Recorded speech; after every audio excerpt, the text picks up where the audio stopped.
सही बेलामा भएको छ। त्यसो भएको हुनाले म सम्बन्धित जो एकीकृत जनक्रान्ति पार्टी नेकपा माओवादी विप्लवबाट यो महत्त्वपूर्ण कार्यक्रम भएको छ। यतिखेर म हार्दिक बधाई पनि दिन चाहन्छु। नेपालमा नचुकेको पार्टी, क्रान्तिमा इन्भल्भ भएको पार्टीको रूपमा आफूलाई स्थापित गर्दै श्रमको बाटोमा गएको हुनाले म यहाँहरूलाई हार्दिक बधाई पनि दिन चाहन्छु। विशेष गरेर आज युवाहरूले नेपालमा भ्रष्टाचारको विरोध गर्दै गर्दा एउटा सामान्य एउटा इस्युमा गर्दै गर्दा नेपालको अघि नै म अलिकति ढिलो हुन गएकोमा नि क्षमा प्रार्थी छु। म शुभकामना आदान प्रदान कार्यक्रम अन्तर्गत अलिकति त्यता पनि ढिलो भएको हुनाले ढिलो भएको हुनाले म एकदमै क्षमा चाहन्छु यो टाइमलाई हामीले समयमै सदुपयोग गर्न सकेकोमा।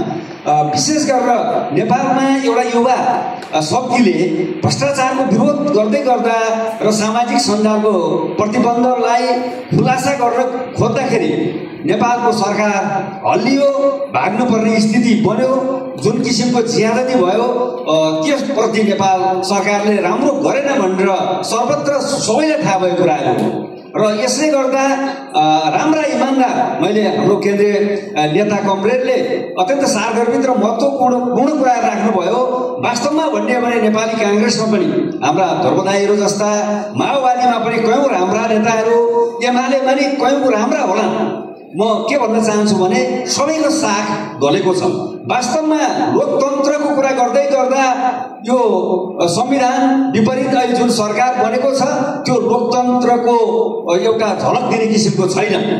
यो गम्भीर अवस्थामा कोही बोलेको छैन, कसैले छलफल गरेको छैन। त्यसो भएको हुनाले पनि यो अत्यन्तै वैज्ञानिक एउटा यो गर्नै पर्ने किसिमको कुरा अगाडि बढेको छ। अघि नै हाम्रो प्रमुख अतिथि कमरेडले भन्नुभयो नेपालभरि नै यस्तो किसिमको कार्यक्रमको आवश्यकता छ।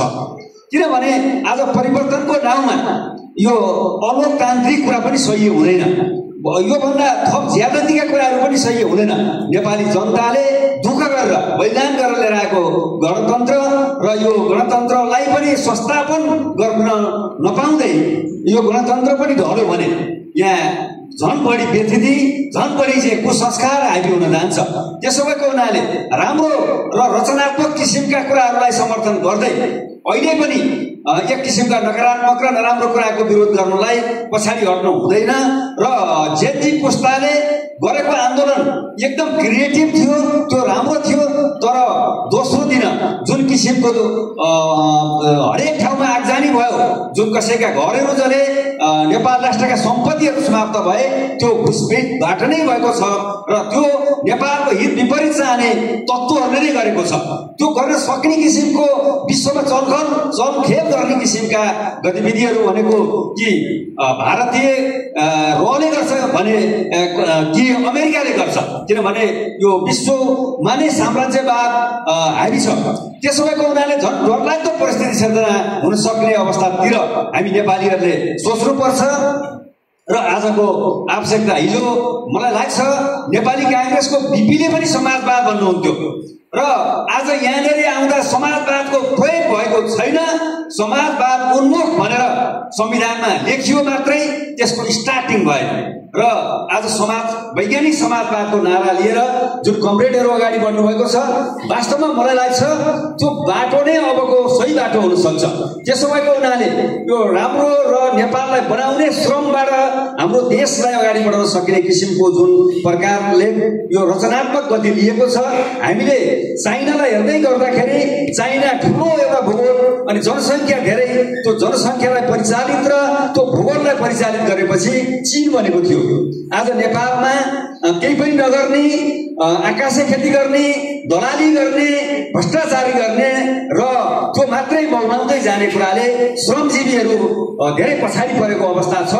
र यो जुन यो आन्दोलन, जेजी आन्दोलनले वास्तवमा कामचोरहरू, भ्रष्टाचारीहरूलाई तो लगाउने एउटा जमर्कोता गरेको छ। यो नाउँमा धेरै प्रकारको घुसपेट भएर नेपालै जलाउने र सबै व्यक्ति व्यक्तिका घर सम्पत्तिहरू नष्ट गर्ने किसिमका कुराहरू भने राम्रो होइन।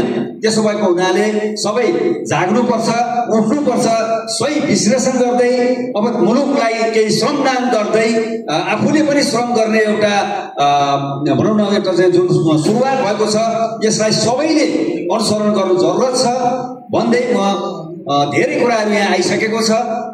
सबै कुराहरू यहाँहरूका मैले सबै सुन्न पनि म ढेरो आएको हुनाले पाइनँ, त्यसमा नि क्षमा प्रार्थी गर्दै यो कार्यक्रमको र यो राष्ट्रभरि नै जाओस् र यसले एउटा सफलताको गति लियोस् भन्ने शुभकामना दिन्छु। दसैँको मुखबानी भएको हुनाले यो दसैँको